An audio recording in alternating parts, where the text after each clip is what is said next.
Alright guys, today I actually want to talk about something serious. I got a text from a friend of mine who is also a luthier and he hurt himself pretty bad. So today I actually want to talk about shop safety. Not necessarily the usual stuff of, use a riving knife or something like that. I want to get into some of the stuff that we don't talk about as much, but is equally as big of a safety hazard. We always talk about, the ears and the eye protection.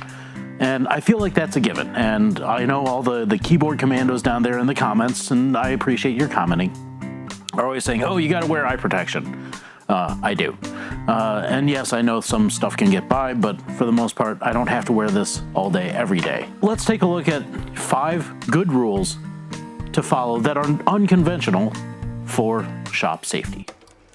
So the first thing about shop safety I really want to talk about is your tools. And yes, they need to be sharp. A sharp tool is a safe tool, but it can actually really get you into trouble quickly with the mindset of, I'm going to take one last cut. If you have one last cut, that cut could be really, really painful. My friend sent me a picture and it's right here. Isn't that gruesome? He was making a neck block and was using his chisel, and we use the same, well, he has his, I have mine, but we've got the same chisel. And he was taking one last cut, and this happened to him. He said, I thought I was home free, I thought I was done, and he just got careless. And, you'll notice that in most of the time that I'm working, you never see Band-Aids or cuts or healing cuts or anything like that. And that's because I always believe that the job is not done until it's done, and I don't relax my brain. If I hear one last cut, I start running for the Band-Aids. And, it happens to everybody, myself included. I just try to make it very, very rare. But you have to keep your mind engaged whenever you're cutting or using a tool, because the mentality of last cut means first Band-Aid. So the second rule of shop safety is your floor. So your shop floor, and mine included, is a receptacle for all sorts of stuff. I often say that my job entails moving wood from this height down to here as quickly as I can. As much as I try, we don't keep the floor as clean as we should, with a broom or something like that. And because I use dust collectors, I've got cords. So always be mindful as to where your stuff is in the shop.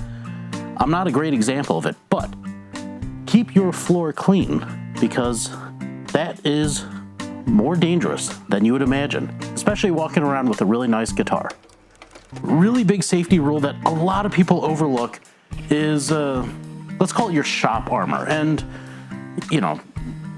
obviously ears and some eye protection, but really the big thing, and for me, I have allergies to wood. So for a woodworker, it happens. So make sure that you get yourself a really good mask. I have this machine, which is plugged in, so I'm not going to touch the bit. But it spins a blade really, really fast. It carves my necks. I use this to carve a rough shape for my neck. It throws dust everywhere.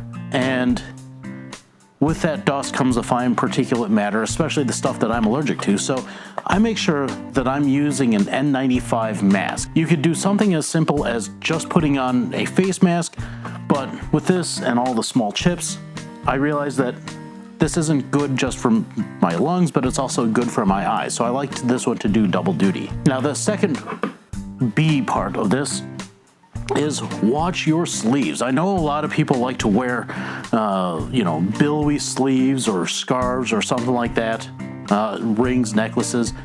I like to keep it simple. I may wear a watch quite often, but whenever I'm in the shop, you'll notice that I almost never have my watch on.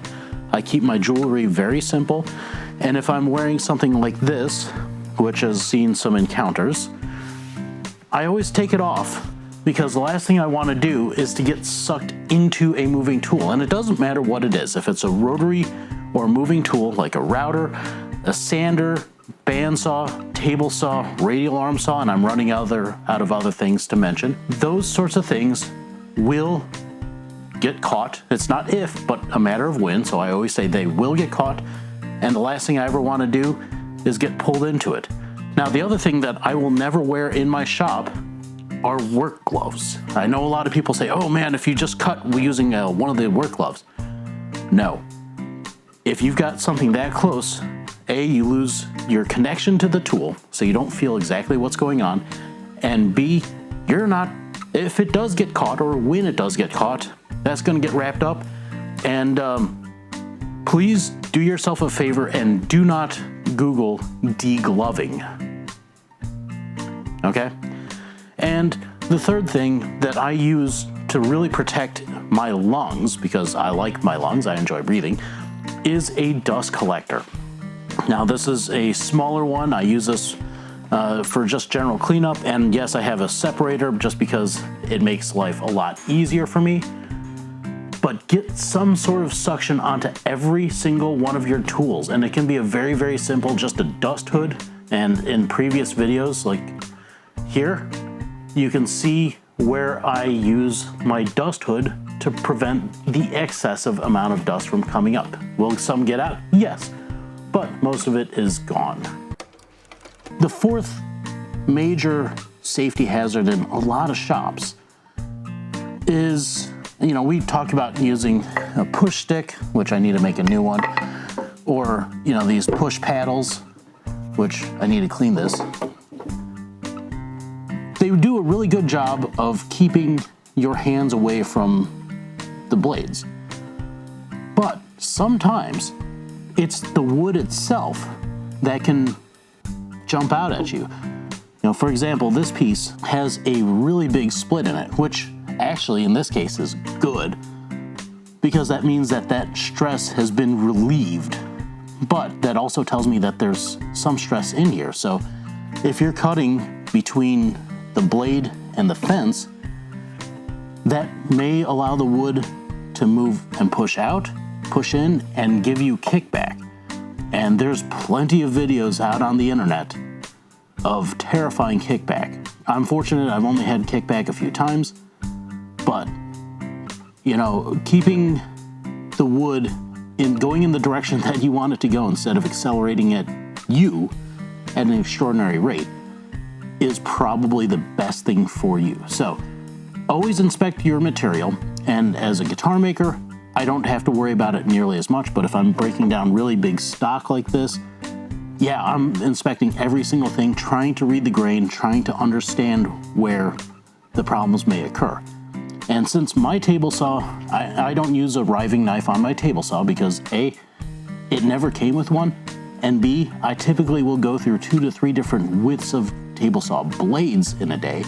It kind of makes it unnecessary or cumbersome. I'm very careful to make sure that I'm trying to read the wood as best as I can, so that way I don't have any unexpected surprises. But this can be far more dangerous than you would imagine. So the fifth rule that really every single woodworker needs to use to ensure safety is your brain. If you are doing something in your shop that you don't quite feel comfortable with, don't bull forward. Taking a moment to stop, pause, and think through the entire operation and the motions and the potential consequences is a really good way to plan for whatever may happen. When we talked about making sure that your fingers are out of the way and no last cuts. It's just the cut. I have to get the cut right. We talked about not wearing baggy clothes. We talked about reading the wood. But above all else, that all requires you to think about your safety. Now, I'm not one of the people who says safety first, because last thing I want to do is go safety, safety, safety, safety, wood, safety, safety, safety, safety, wood. No, for me, it's safety third, because it's always on my mind, but I'm concentrating on my project and I have my pre-planned steps in my mind. and how to do them in the safest way possible. So never underestimate taking a break. Taking a break is one of the best things you can do in the shop because it will allow your brain to digest what it needs to do in order for you to go home with 10 fingers. All right, and your bonus, absolute bonus, because don't say I never gave you nothing, your bonus safety tip, good footwear. I feel like this is something that a lot of people overlook because it seems simple.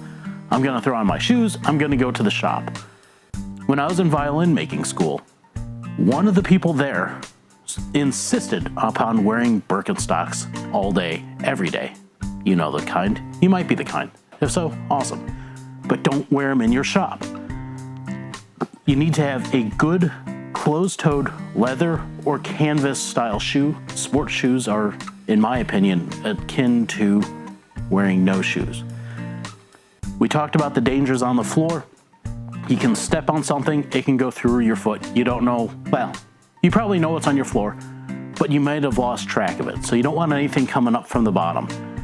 And especially with some of the tools that we use, they're super sharp, and if you drop them from table height, they'll go straight through it. So for me, a good leather shoe makes all the difference in the world for my comfort, for standing for long periods of time, and protecting my toes. Because when I was in violin school, one of the guys, he dropped a knife onto his foot, and there was a very eerie silence after that happened as we all looked down and saw a knife sitting in his big toe, just teetering gently. And then a little bit of chaos broke out. We got some Band-Aids and all was well. But at that time, the teacher who ran it said, if you drop a tool onto an exposed foot, you're kicked out of school. And that was his last day at school. So I've taken that to heart. Yes, I wear sandals in the shop, but they are mostly closed up leather sandals, very, very small chance. And I know I probably shouldn't, but I also don't drop my tools. Not that I ever plan to, but I'm always using my brain. So there you have it. 5 rules for shop safety, including one bonus one, which a lot of people don't think about or neglect. Consider liking, subscribing, commenting. What's your favorite safety technique that most people don't think about? Because I'm always looking to make my shop safer. I'm very fortunate. I still have all of my fingers for now, and I'd like to keep it that way. Consider looking at some of the guitars. I've got some great stuff. This is just the tip of the iceberg. Check out some of the other videos, and I'll see you next time.